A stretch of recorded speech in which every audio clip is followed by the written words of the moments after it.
नमस्कार विद्यार्थी मित्रांनो, आठवणीतील मराठी शाळा या यूट्यूब चॅनलमध्ये तुमचे सर्वांचे खूप खूप स्वागत। मागच्या व्हिडिओमध्ये आपण सममूल्य अपूर्णांकाचा गुणाकाराने कसं बनवलं जात होतं ते बघितलं होतं, बरोबर आहे का। अंशाला आणि छेदाला एकाच संख्येने आपण गुणत गेलो होतो। आता भागाकार करून किंवा भाग लावून मोठ्यातला छोटा छोटा कसा सममूल्य अपूर्णांक तयार करत जायचा हे आपण बघणार आहोत। तुम्हाला गणित कसे येणार आहे ते पण मी सांगणार आहे। तत्पूर्वी आपण गुणाकाराने जसं बघितलं तसं भागाकाराने करून एकदा बघूया। एक उदाहरण घेऊया, चला बघा। 25/50 काय उदाहरण घेतलं रे मी? 25/50। आता मग ह्याला आपण 5 ने भागूया। 25 ला पण 5 ने भागायचं आणि 50 ला पण 5 ने भागूया। चला मग मांडूया भागाकार आपण। 25/5 आणि 50/5। आता आपण मोठं झाली पोरांनो, सगळा भागाकार असा करत बसणार आहे का रे? असं करत बसणार आहे का? असं करत बसायचं नाही, कारण आता आपण मोठं झाले। आता मला असं गणित दिसल्यावर काय विचार करायचा की बाबा 5 चा पाडा 25 येईपर्यंत म्हणायचा आहे। 5 चा पाडा, चला म्हणूया मग। 5 चा 25 किती भागाकार आला रे? म्हणजे 5 चा पाडा आपल्याला 5 पर्यंत म्हणावा लागला। आता छेदाचं पण काय करायचं आहे? 5 चा पाडा 50 येईपर्यंत म्हणा।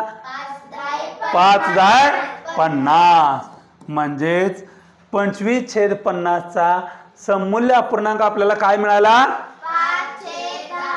5/10। आलं लक्षात? दुसरं तुम्हाला आपण इथं गणित बघूया। 30/60। दुसरं गणित काय आहे? 30/60। चला ह्याचं काय करूया आपण? ह्याला पण आपण 10 ने भागूया। किती ना? 10 ने। 30/10 आणि 60/10। आता ह्याचा अर्थ काय आहे? 10 चा पाडा 30 येईपर्यंत म्हणायचा आहे। म्हणा बघू। 10×30 आणि 10 चा पाडा 60 येईपर्यंत 10×60 म्हणजेच 30/60 चा सममूल्य अपूर्णांक आपल्याला काय मिळाला रे? 3/6। मला तुम्हाला हा भागाकार क्रिया कोण पण करू शकते, पण ह्यातले मेन जी मेक आहे किंवा मेन गोष्ट काय आहे? भागाकाराने ज्यावेळी आपण सममूल्य अपूर्णांक काढणार आहे त्यावेळी अंशाला आणि छेदाला एकाच संख्येने भागायचं। अंशाला आणि ज्यावेळी गुणाकार करून आपण सममूल्य अपूर्णांक मिळवणार आहे त्यावेळी अंशाला आणि छेदाला एकाच संख्येनं गुणायचं। एकाच संख्येनं, कळले तुम्हाला? आता विस्तारित रूप म्हणजे गुणाकार करून सममूल्य अपूर्णांक काढला किंवा संक्षिप्त रूप देऊन सममूल्य अपूर्णांक काढला आणि ज्यावेळी 2 किंवा 2 पेक्षा अधिक अपूर्णांकांची किंमत एकसारखी येते, काय म्हणतोय बघा मी? संक्षिप्त रूप देऊन किंवा विस्तार करून 2 किंवा 2 पेक्षा अधिक अपूर्णांकांची किंमत सारखी येत असेल अशा सर्व अपूर्णांकांना आपण काय म्हणायचं? सममूल्य अपूर्णांक। कळले तुम्हाला? सममूल्य अपूर्णांक। मग उद्या येताना ही 4-5 गणित लिहून घ्या आणि मस्तपैकी सोडवून आणा भागाकारानं।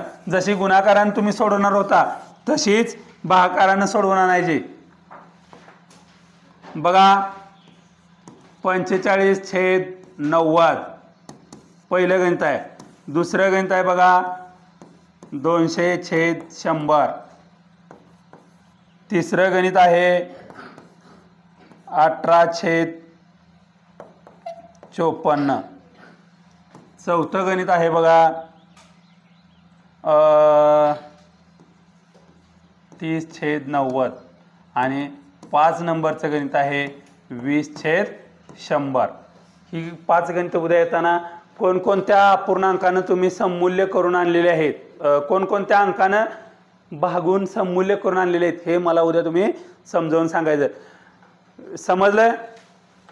तर मित्रांनो, व्हिडिओ समजल्यास लाईक करा, शेअर करा, सबस्क्राईब करा, आमच्या चॅनलला सपोर्ट करा। धन्यवाद। भेटूया उद्या नवीन व्हिडिओमध्ये। तोपर्यंत थँक्यू.